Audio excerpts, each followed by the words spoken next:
Lights, camera, action. Do you wonder how films are produced and what really goes on behind the scenes? Well, stand by. Filmmakers Kevin Mumphrey, Victoria V.A. Jones, and Carson Hype Ferguson, local filmmakers talking about the world of film, right here on F It, We Will Fix It in Post podcast. Good morning, good afternoon, and good night. Whenever time you're watching, we thank you for doing so. This is Kevin Mumphrey, and this is Fix It in Post. I am here with my colleagues, Carson Hype Ferguson. Say hello. What up? And Victoria V.A. Jones. What's going on? We have a guest today, a local filmmaker here. Her name is Jasmin Shuler. How are you? I'm good. What is up, everyone? I got your last name right then. You did. Yes. Yes. I have a fear of messing people's names up on air. So I like to start it off with That was too funny, wasn't it? I didn't mean it to be funny. No, it's funny. That's an irrational fear. That is one of my irrational fears, yes. Because people mess my name up so much. So I don't want to mess up other people's names. Like, people have destroyed my name. But that is not. But you can live with that, though. It's not like no, clown. I can't. No. No, Don't play with my name. You really can't live with that. Because here's the thing. If they'll say your last name wrong, they'll write it wrong on your check. And Then you can't cash the check. exactly. And I've always been taught they can play with your first name, but they don't play with your money name. Okay. So, yeah, no. okay. I got you there. That's real. So, Like, I still got a couple trophies that people owe me. I don't think I'm going to see them, though. trophies or checks? Trophies. You mean like I was trophies? Like statue trophies? Yeah, like statue trophies. Wait, I got wait like a two minute. trophies Wait a that minute. they messed my name up. They messed my name up, and they're like, we'll fix it. And I'm like, no, just give it to me now because you're going to forget about it. And they're like, nah, no, we're not. And then here I am, years and years Because you later. took it. I don't have those trophies. Right, you took the trophies. You did this to yourself. You should have. I would have took the trophy, but they're like, no. They were insistent on, like, 2 times in my life. It's weird it happened like that. They insisted, you know what? Just let's forget about it. Anyways, I still don't like the fact that I didn't get those trophies. Jasmin. I work hard for it. how are you doing today? I am doing good. I can't complain. I'm doing really, really good. So, You guys are funny. yeah, we can be comical at times. So It's called dry humor. Oh my goodness. I love it. So what made you get into the world of film? It was really a book, honestly, to be quite honest. At a time, I got out of a bad relationship. And so I went back to what I just loved doing, which was just writing, really just journaling, writing my thoughts. And I was writing this book, the intro. First it was a poem, and then I was like, oh, man, let me write this book. And then as I started writing it, I was like, I want to see if I can make it a movie. Wouldn't that be cool? Like, it was just honestly, that seeing if I can write this book, if I can make a book into a movie. So then I go to the Nashville Film Institute, started February 2019. And I just wanted to be a producer and writer. That was it. I didn't want to do anything else because I felt like, everybody, their mom wanted to direct, everybody, their daddy wanted to be right about a DP. And I was like, I just want to do something, I just love writing. And then when I went to film school, that changed. And so since then, it's just kind of been that. Yeah. This literally came. You're that's how it happens, of filmmakers. Yeah. It was funny, like before basketball, growing up, I had wanted to be a gospel singer. My dad was a pastor. For some people who don't know, I never broadcasted that. But he was a pastor, and I wanted to be a gospel singer.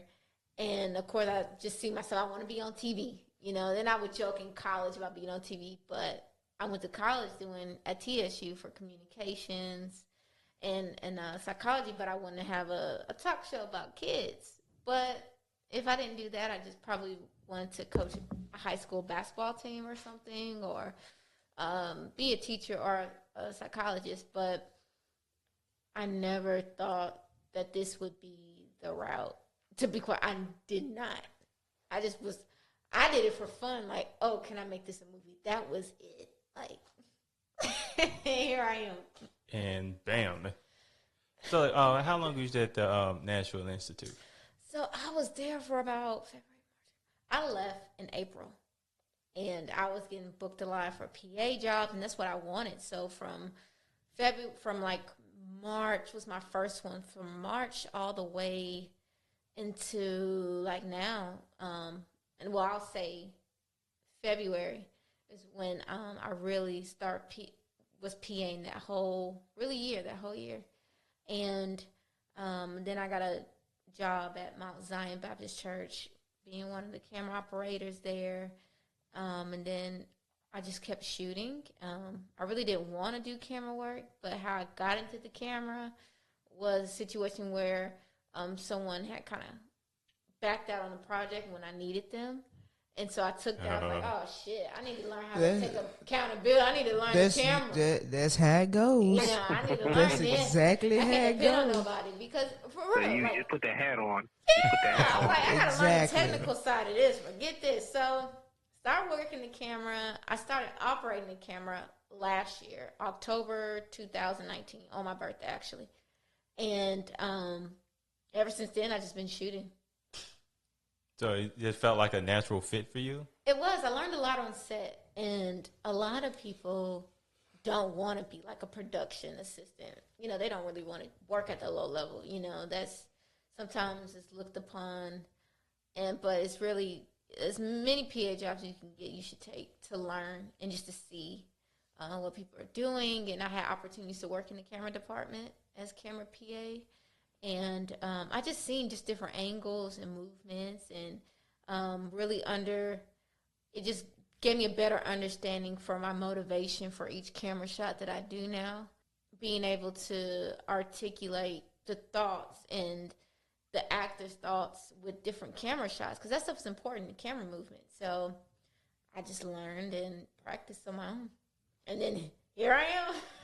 So, because usually, like I wanted you to expand about being a PA, like because now it's so much easier.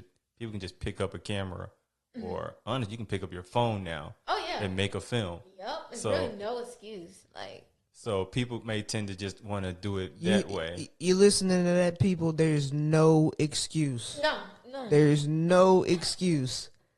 Out of my claim to be busy schedule, I still do projects. Yeah. There's no excuse. None. There's And let me She's doing wait. them in another city. Let So- me wait. I don't have this prepared yet. Because I used to be like that. Yeah. I used to be like, well, I don't have this yet. Yeah. Well, this is not perfect yet. So I'm going to just wait. Wait till I get my money right. No, Not that is even the that. worst. That's the worst thing. Like, people get so caught up. I want it to look high quality, and the thing is, when I first started off, the Interrogation Room was my first film ever. The quality wasn't there, but I had people who the story was really good, and so as I've learned in film, like, yo, as long as you got a good ass story, Hell yeah. don't worry about no quality. Like, get the story, because I've seen stuff that's so highly cinematic, looks dope.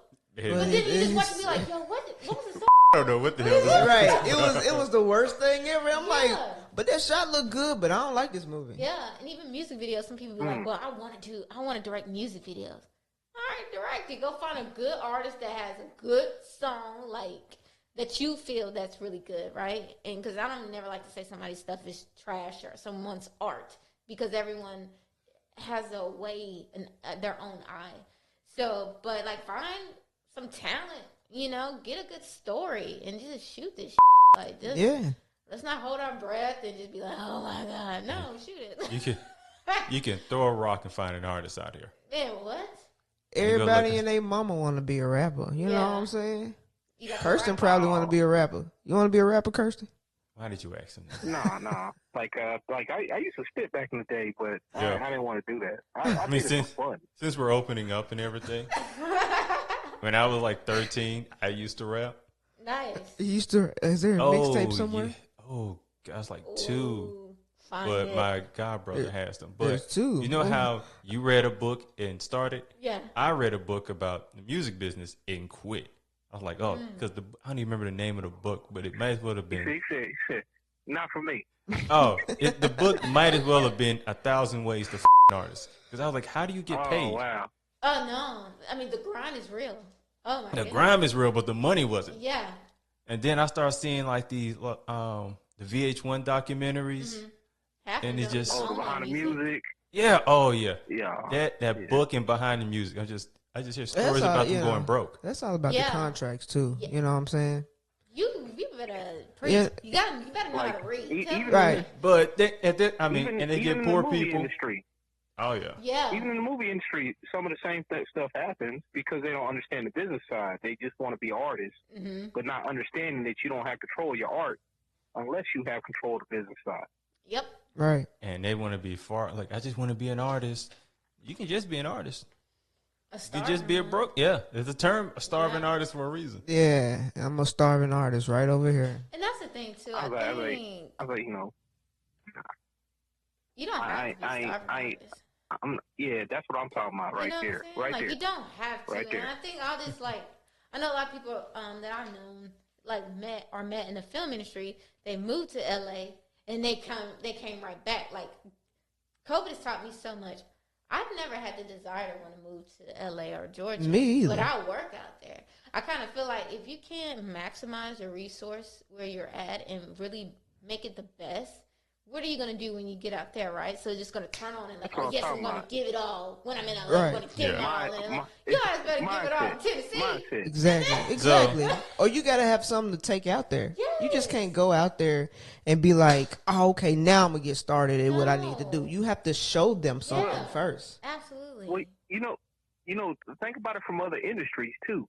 Like I was having a conversation when I drove back from Florida yesterday, so it was a long day, about 8 hours, and we was talking about all this stuff, and I said, look at Warren Buffett. Warren Buffett could have moved to New York, but he decided to stay in Omaha and trade stocks out there. He's like, I can do this anywhere. I And, feel like that's how filmmaking and a lot of stuff is now, especially with technology. and Exactly. everyone from New York, they would fly to Omaha to have a meeting with him. Wow. Yeah, because he made his own way. You know what I'm Yeah. saying? Like the like, you know, rest in peace to the former CEO of Zappos. You know what I'm saying? He was out in Nevada. Like Nevada wasn't, I mean, yeah, Vegas, but it wasn't popping like that for No, it businesses. wasn't. No. Till he went out there and made like a little small fledgling community. I got a couple cats out that way too. Like one of them's actually a filmmaker. We'll have to get her on the pod at some point in time. And as long as because honestly, when I came to college up here, the goal was graduate, go to Florida, or go to California. But I realized I've met more Californian people and Florida people up here. Yeah. It's like, why y'all Because this moving is the here? next booming city. Okay. And I was like, why would, like, there's no way in hell I go back to Florida.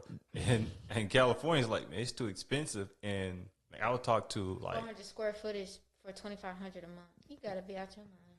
look, we getting that expensive too. No, naturally. Man. Oh, for sure. We getting there. Because I was That's only looking because at, like all these people are moving here. Yeah. It wasn't like Yeah. that beforehand. Yeah. because I be Yeah, looking up yeah. apartment prices and, man, it'd be breaking my heart. Yeah. Like, oh, wait, this is, I was like, oh, this is good. Oh, this is for a single bedroom? $3,000. Yeah. Ouch. Condo. Okay. You know what I'm What's in the saying? shoebox? I don't think we as like New York. I hope we don't ever get to that point. Yeah, I'm gonna have to leave. Cause I'm not paying. Well, just like here, there's always a new city, just like it was Atlanta. Atlanta's now big. There's always gonna be that new city that's gonna elevate. Once Nashville gets to that Atlanta status, there's gonna be somewhere else. I don't think Atlanta's that bad. It's not that expensive. I mean, it's expensive, but it's tolerable. Like Well, yeah, it's tolerable. LA, hell no. New York, hell no. I ain't moving. I It's know. like, you know, the Chicago, whole I state of can't. Georgia, for the most part, cost of living is not so bad. Yeah. It's And just then Atlanta. most Yeah. people tend to move to the outskirts. I mean, you're still close enough. You're like within an hour's drive. So you Yeah. can still, you know, do stuff in the city or whatever. But that hour turns into 3 hours or 4 hours, Okay. depending on where you need to go. Yeah, Yeah. yeah. That ain't no joke. No joke. So, do you? And I guess I actually thought it. Do y'all see Nashville becoming like LA or like something in between? I see Nashville becoming like the next Atlanta.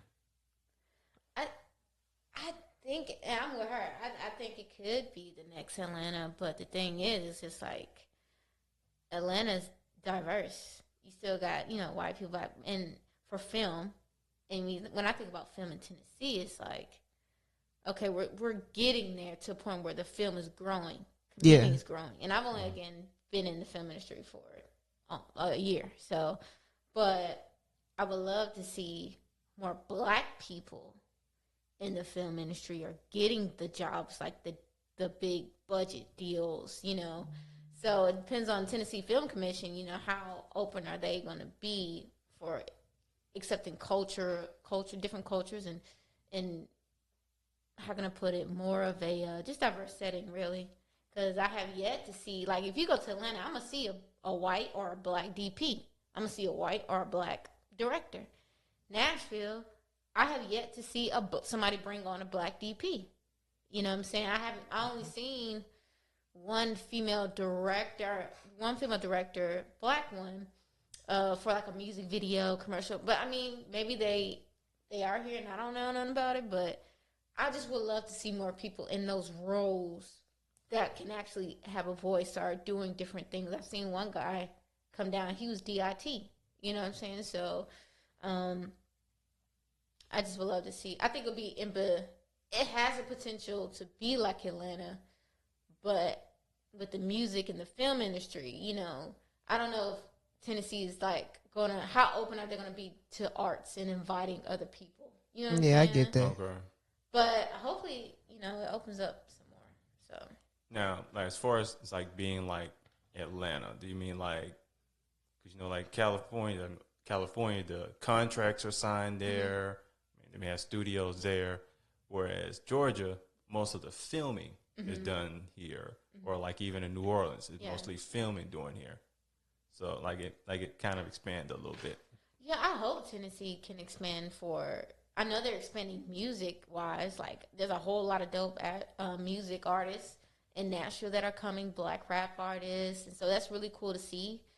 So I think they're embracing that. But when it comes to the filming, I hope there'll be more feature films here, documentaries. I mean, I know there's music videos, but country music videos, Oh yeah, there's always gonna be that. Hopefully there'll be more studios. People can build some. I think it'd be I think more would come here if they once they see more of that, because there's a lot of people that record here from all different genres.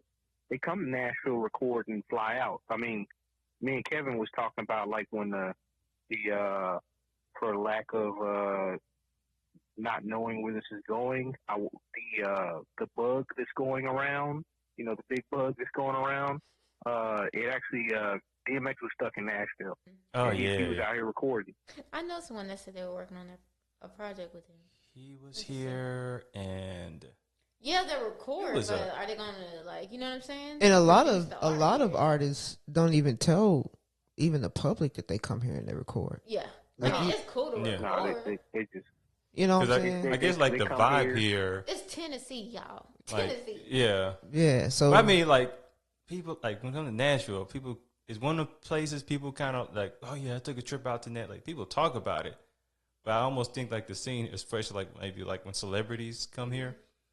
I mean, people don't bother you like they probably would in California or something like, hey, how you doing? Have a nice day. Yeah. Well, that's mostly in the outskirts too. Yeah. You know what I'm saying? Yeah. Not because I ain't gonna lie to you. I mean, let's just put it out there. If Missy Elliott came to Nashville and I saw her walking down the street, I'm finna go up to her. I'm not lying to you. And I'm pretty sure there's a lot of other people who gonna walk up to her and try to get to her. That's the right. Tennessee. That's the real deal. And I guarantee there's some other people out there. You know what I'm saying? And that is a possibility. Oh, she's probably been here. It just depends. It depends. Like there's some ever that. They like certain. It probably depends on the celebrity. So like, what, like a Taylor Swift couldn't just walk down the street. Here, no. You know, maybe a Bruce Willis. Actually, a matter of fact, Bruce Willis allegedly, I don't know how true this is, but allegedly he his rental car broke down in like Jolton, and then some dudes didn't even know who he was, and they were like, "Oh, what's your name, sir?"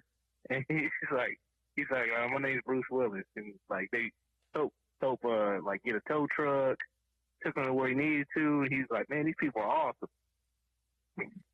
Yeah, it's the like outskirts. Yeah, But I also record. But as far as filming and stuff, I wish.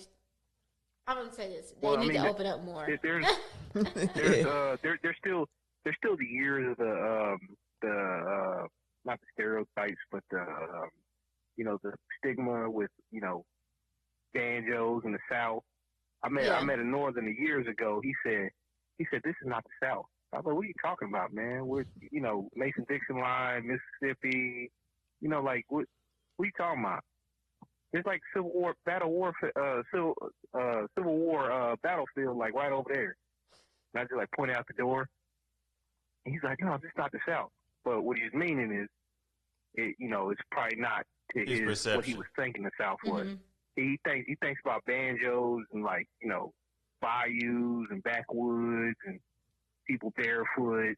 Oh, you gotta go deep south for that. You gotta go deep south. or Walmart. But he don't know. He from up north, like city only. Like grew up pretty much like that. Yeah, I can. And I can see people having it, and I think that's what kind of, because when I would do little gigs, that people would visit here and then they move here. You go, well, this is not what I thought Nashville was, and like it feels like kind of like California. It's growing now. Yeah, it is growing, and it's getting way more diverse. Yeah, out here it is. Because I think you mentioned the hip hop scene here. I think they did a story about because apparently the Nashville hip hop scene is starting to grow a bit, and I forgot the name of I think NPR. I think they did a story on them, and not Complex, but it was some company they've been talking about lately. Oh, it's grown. Nashville, dope. So many dope artists, female artists, rap artists. It's dope. It's just like Memphis.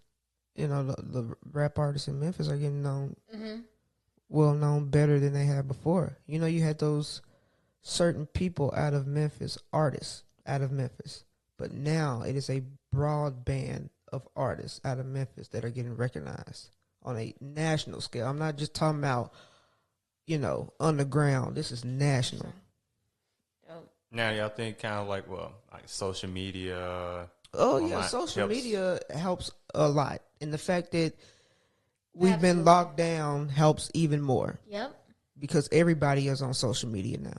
Everybody. God. Even me. More than what I used to be. I didn't get, I feel that because I just started my Instagram page last year when I was in film school.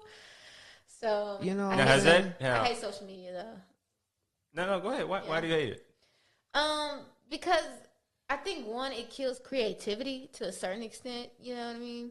And then two, I'm just a private person, so I was just told they talked about marketing and stuff like that at NFI, so I just was like, okay, let me get with the program. So I found out if you have a Facebook, you already have an Instagram. So I just worked that. Well, I don't know that.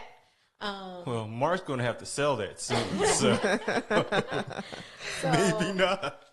And then for Facebook, my teammate made me a page. She's like, "Look, you need to get on here. You need to get on here."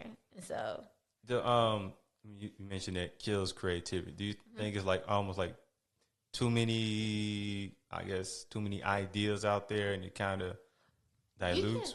Everyone always have ideas. When you sleep, you have ideas. When you're awake, you have ideas. Like it just nonstop. But I think that when people try to, how can I put this? Try to recreate or steal somebody else's creativity, which is cheesy to me, or when their own idea isn't authentic, then I think that kills creativity. Like, don't get me wrong. Everyone has. Sometimes people have. God gives people the same visions or just a thought or concept or something. But it's never really yours until you like execute it for real. You know. But I think social media sometimes it does kill creativity. It does. You're right. It does. No. Yeah. See, I tend to, I like it just because I do pretty much. But I do like 80. it's good though. Oh You yeah, use it right. I do most of my networking through it because Yeah. I'm not a person who's gonna be going to some party. Hey, how you doing, man? I'm very much an introvert. Mm-hmm. I don't want. I talk longer. Like when I'm done with this, I'm going to sleep. This is my workout for today. Going dead to sleep. So with social media, it's a lot easier for me to network through there. It's just how I use it, really. For me, I'm not that big on it, but I'm getting better with it. So And it's all about who you are. And then, that too. And as far as like and you then mean, if oh, go Kevin ahead. really needs to go to an event or whatever, like he'll pimp me out. He'll be like, Oh, Yes, I or will. me. Absolutely. Wait, no. You the one pimping me out. How do I pimp you out? You just come with shades and go, hey, Kevin. That's because I don't want to be there. And you, literally, this man will hit me up.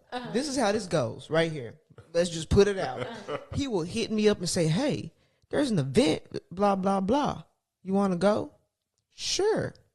So I get it. I'm just like him. I'm an introvert. I get into the mood of, he wants to go, let's go. We go in a pair all the time where we go. So when I get there, I'm really not interested. I'll just sit back in the corner, whatever. Then people will draw to me like I'm somebody. Kevin standing right here. He'll say, hey, have you met my friend Victoria or blah, blah, blah. Absolutely. And I'll be like, damn, Kevin. There's a Will you reason. please? Everybody gonna Will There's you- a reason. And it's the other way This around is when this is real. it's the other way around when she does it to me. But I do that for a reason. Like there's somebody there that I think she should meet. Yeah. And she just has when she goes out, and it's weird, the more she dresses like she doesn't want to talk to people, the more she looks like she's famous. So she gets her shades on, got her outfit on, she be sitting down the cut, and somebody's like, gonna be like, yo, Who is that? yo, that's an executive for somebody. Yeah, maybe she is. You should go find out. Go right ahead. And Carrie, you're like, yeah, she's. Yeah, and Absolutely. I'm like, how did these people? Why am I talking to this person? Like, what happened? And I'm like, oh, thank God. No, right. This is how this man sets me up, and I'm just like, why did I come? Why did I come here? If I'm setting you up, there's somebody that I wanted you to meet. Because You it right takes a about lot for me to. That makes the dream work. Because it takes a lot for me to want to go outside, especially the colder it gets. Nobody wants to go outside. If Nobody. it snowed, forget my name. Don't ask me for nothing. Like Let's have a meeting. I said, no, it's snowing outside. I always, if I'm dating someone, I said, look, if you in the snow and you need my help, if I leave the house, we're probably getting married. But oh wow, like you gotta matter. right. Like What happens if you are married and your wife is like, "Hey, honey, I need you," Ooh, or that- "Baby, I I would- need well, you." I'll we're wait for this already response. married. We're already married, so you know. That's So you different. still not gonna go out the house? No. I was like, before. Now, if you're married, you're a priority. So I have to. No, hold on. Okay. But before, Right. I was going to ask the same thing. yeah, no. If you're So when you're married, if you're in a what's girlfriend's gonna point, it's like. But what is it? What if this is the woman you want to be with? Y'all aren't If she's- married yet. If like I said, if I leave the house, you're that person. If not, you should probably find someone else out there. Now in the summer, I help Now in the summertime, I help anybody out. that man said. If it's under 25 degrees, don't look for me. Oh, you don't need to live in the north. You sure? No, exactly. I tell like you've never heard me even mentioning visiting anywhere north. The last time I went up north, I ain't living. last time I went on vacation up north, it was in Detroit. It was my grandfather's funeral, and I was like, I need you to be sure that this man is dead because I'm not coming back. Was it the wintertime? Yeah, Yeah, and then Detroit my winter, God. like they have like real God. like when you put your Ew. foot in the snow, you don't see your foot. I know what the I North believe- Winter is. Yeah, see, no, I didn't. No, I don't do that type of stuff. You ain't never been up north? Oh, I have. I've been in Man. Chicago, and I went there in the spring, thinking, oh, it's gonna be spring weather. It's still No. cold as hell. No, that wind knocked me the out. I'm like, no, I'm not doing this. Never again. Or it was one time when I went to Indianapolis and it was Fuck summer. that. It was it was like 70 something degrees, but when I came back down here, it was blazing hot. And I said, "Oh no, we ain't doing this." I can't do the cold. I do can. the heat. I can be hot. I mean, now Nashville summers like around July, I'd be like reconsidering some things. Oof, July, But I can make it to August. I can even deal with August. It's like right in July. It's like, ooh. June Damn. gets hot. June, But if I got good Yeah. air in my car, I'm good. yeah. There's no way in hell I'm dealing with winter. And like I got some friends that are up north that live here, and they like to make fun of me when it's like 25 degrees, and I tell them not to call me They be like, after. man, this is nothing. No, yeah, man, it's just a brisk. Well, I don't do brisk. I don't do your brisk. Tennessee brisk is 40 degrees. That's brisk for us. Like, Oh, God. you realize when it like a snows, drink. Tennessee closes. For real, when they even think about snow. Like, this is how serious we are about the cold here. There's a whole pandemic, and we still trying to get people outside. But if you put snow, hell no, we close. No, go up No in the one's- mountains. No, we're not going up in the mountains. No. I'm For talking what? about the Tennessee mountains. That's what I'm talking Not about. even Go up doing in the those. Tennessee Just mountains. in case. So I don't so play we- with we cold can, weather. We can cross you off the list for snowboarding. You can throw me off the list Look, for so many reasons. hey, I'm all down for snowboarding. No, I never tried that before. Don't You know call, what I'm saying? Don't call me. Myself. I was supposed to back in the day, and What it day was this? unseasonably I warm was just in going to South say, what's Dakota. back in the day? Go ahead, Kirsten. 2003. Okay. 2003. All Like, right. I bought my 2000, lift okay. tickets. I was like, I got my lift tickets. I bought my little passes and all that stuff, and it was unseasonably warm. Even though, like, I want to say a week or two prior, we had like a snow drift from like 8 inches the day before, or no, it was more than 8 inches. It was like 15 inches the day before, and I had never seen that like with my own eyes. I seen it like on the news. I was like, yo, they just cleared this all off, and they're like, yo, it's a snow drift. So all the stuff that they cleared off, it just moved back to where it was. I was like, yo, that's not cool. Kirsten. And then like 2 weeks later, I was like supposed to go snowboarding, and the mountain was closed, at least on the beginner part. And I was like, yeah, I ain't going to no advanced stuff. Kirsten, let me ask you something. What is considered what do you think Tennesseans call the snowdrift? What? What do you think Tennesseans call the snowdrift? What do we call a snowdrift here? That's why I didn't know what it was. They're like, yeah, it's when it snowed like goes back to where it was. Because you're It's like, used to it's a hearing lot it. of for that though. See, here we call snowdrifts states of emergencies. That's why you didn't know what Oh. it was. We call those Nah. I ain't state never of heard of You this. emergencies. know, you ain't gonna have enough for it to move like that anyway. No. It's like, yo, we ain't really concerned with snow here. We're concerned with ice. Yes. Yeah, that's I'm the concerned with both. no. doing Snow, that. snow ain't Snow, bad. Right. But when Hell. it sticks and then the next day and I be Right. looking at rain a people little playing bit, in the snow like, uh, what in the f*** are You y'all didn't doing? play in the snow as a kid. No. Fuck no. Oh man, You Stay missing there. out, man. Kevin. You are missing I out, was- Kevin. Yo, You are I'm finna stay in missing. this warm house and watch cartoons. Click. I mean, that's where that snow that song came from. Like when the weather outside is frightful, it's like, yo, you know, you play outside and you come inside to warm up, like Coco, all that good stuff. I have no idea what the f*** you're talking You are a different kind of man, person. about. Whatever. Look, I Yeah. lived in Germany for a little bit. You are a Man, yo, different we kind played of in some man. snow. We played in some snow. Boy, I And can. then not to mention, up here in Clarksville, we get considerably more weather than, you know, I guess probably over by y'all in Memphis. Oh, it snowed all the time in Memphis, Yeah. like once a year. Now, when that ice hits, Yeah, well, I'm saying it's no more than I once a can't year. deal with ice. I can't. I can't deal with driving, and not even that I can't. It's just the rest of the state can't drive. Yeah, other people be paranoid. So I had to drive. Last time we had some bad ice, I had to drive to Kentucky. I saw all these little pickup trucks, these little huge trucks, all on the sidewalk, all in ditches.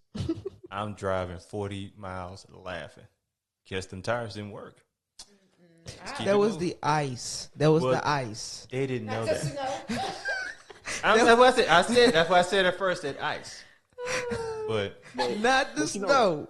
no. I was said the last time it iced here, they just drove their ass in the ditches and at the side of the street. What's the problem? Cats be thinking because they got all-wheel drive, Right. it's the same thing as traction. It's like, yo, you can have all-wheel everything. All-wheel and you drive still your have ass in the traction ditch. on ice. Yeah. Well, let's get back to film. I know he's like lies. So, okay. So did you ever want to be in front of the camera at all? I entertained the thought a couple of times, but I hate being in front of the camera. I love behind the camera. And when I mean behind the camera, that doesn't mean me operating a camera. It's just Behind the scenes. there you go, behind the scenes. You rather bake the cake. Yes. So I think she's the same way. Yeah. Getting her in front of the camera is Absolutely like not. getting me out in the snow. But, It's not the fact that I can't be in front of the camera. It's the fact of I can't control what's behind it. So if I'm standing in front of the camera, I can't control. I can tell you how I want it to look, but I'm not in control of it. So I get a little paranoid. it kind of makes sense to you too? It makes sense for sure because one time when I was on camera, I was like, okay, I'm wondering, okay, what's the ISO? What they got the ISO on? Exactly. You know, Oh yeah, you need to be behind the camera.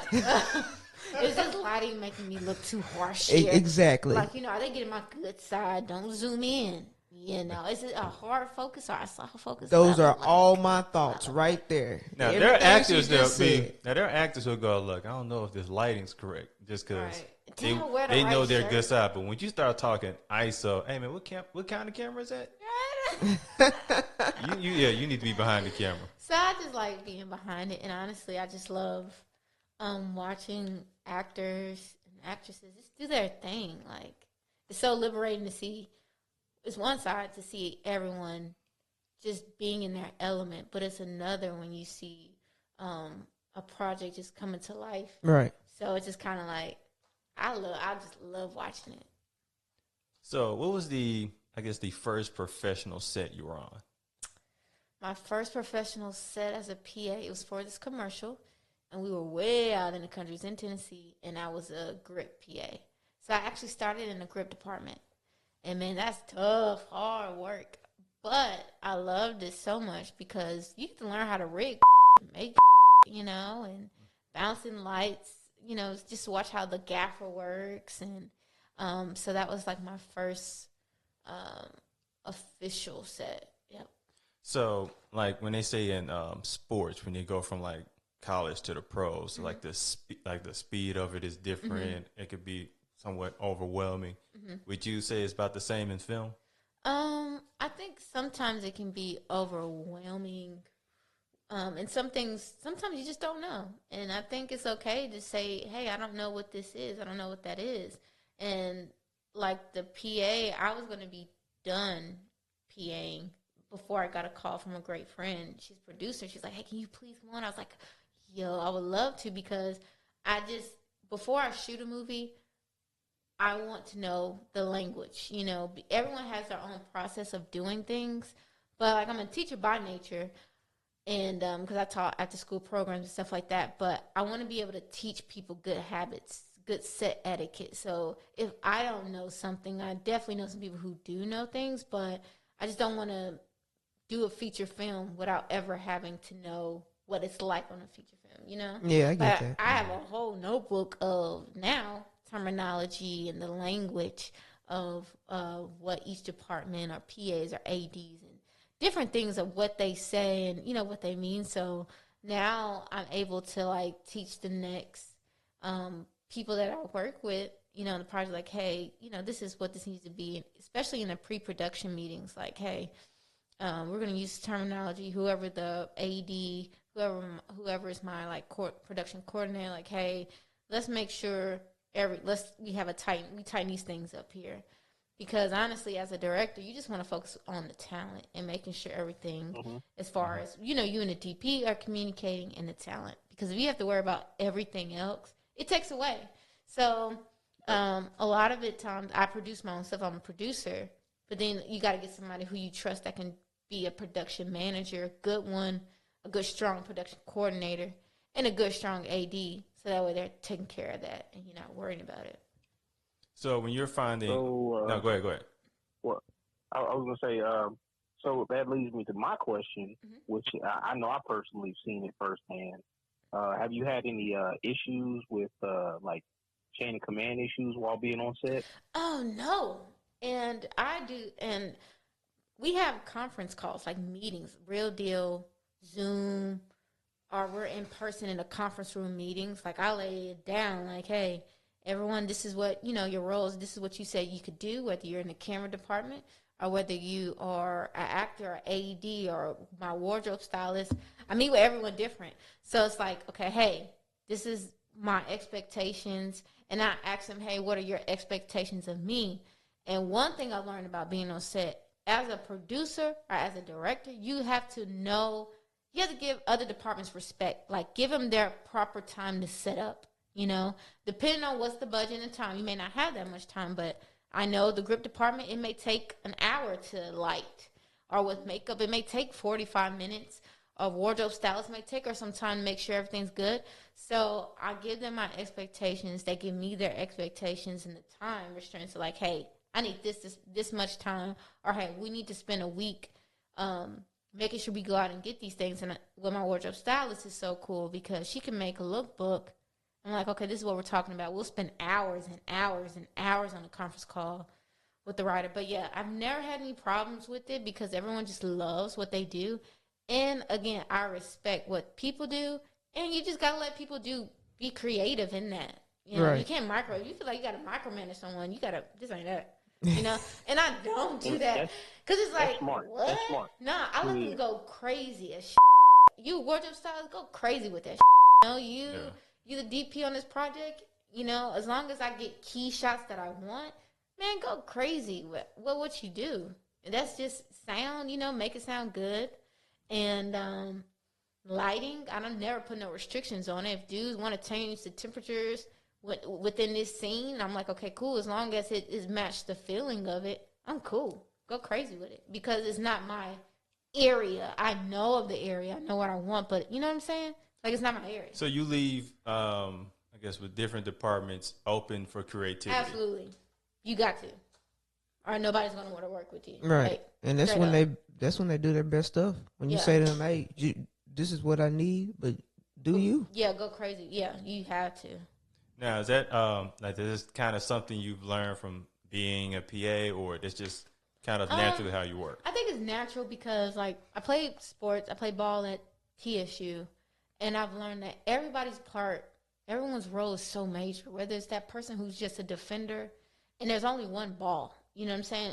You can only shoot, you know what I'm saying? Only one person can score at one time, Yeah. So you learn teamwork. And sometimes it took me a minute to really grasp it and understand. But, like, everyone part. Like, if someone messes up, you got help side that's going to be there. Somebody's going to have your back. So, like, if I can't, for whatever reason, sound got their boom operator's gonna have their back, or with the art director, all right, she got production design, she got special effects, makeup, okay, everybody in there, then they have their PAs, and then they got their assistants, and then it's like everyone has their part, but then we all know we got each other's back, because I tell them at the end of the day, we ain't put on nothing that's is not quality. The art of it, the really like meaning to where we're a safe zone. So when somebody watch my films, I want them to be like, damn, this is a safe zone. I feel this. I don't even know what it's about. Yeah. And I think that's all I want to do in my films is like when people, whether I'm talking about homosexuality, whether I'm talking about love, romance, horror, whatever, it's a safe zone. Like dang, I love that. Like, dang. So, like, what else did you take from you played basketball, right? Mm-hmm. So, you say a lot of what you learned from the sport of basketball goes into, let's say, your filmmaking or how you direct. Yeah, like at TSU, I scored 1,000 points. You know, Division I OVC, and played, I didn't do none of that. So. And I played, you know, against Ohio State and stuff. And it taught me like it's so hard work, and then people cry about wanting to be at a certain level but don't want to do the work. And I think a lot of time people's grind is different though. Like how I grind and how she grinds is two different grinds. So I can't say she ain't grinding. You know what I'm saying? Yeah. But there is a difference though from people who just want to give it to them. Yes. Yeah. There's a difference. You know what I'm saying? A whole difference. Because you can tell everybody got their own grind. And certain people may just learn differently, but they're still trying to. Right. Yeah. But the grind, I think, is the grind. Like she said, like it's the grind, period. You know when somebody want to work hard. But the journey is different. And it's like, I know that sometimes I come off very, like, I know people ain't going to understand me sometimes. And it's really because that's all I knew was sports and working hard. But I want to operate in silence. I'm in a competition with myself. It makes me upset when I don't feel like I was better than I was yesterday. It made me upset when I don't feel like I was better an hour ago or 2 hours ago.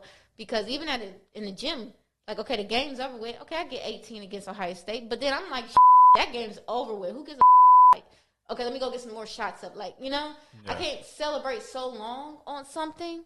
It's like, it's trying to move on. Like, take it, love the journey, learn from it, but move on. Keep moving. This was part 1 of our conversation with Jasmin Shuler. Tune in next week for the continuation of our conversation.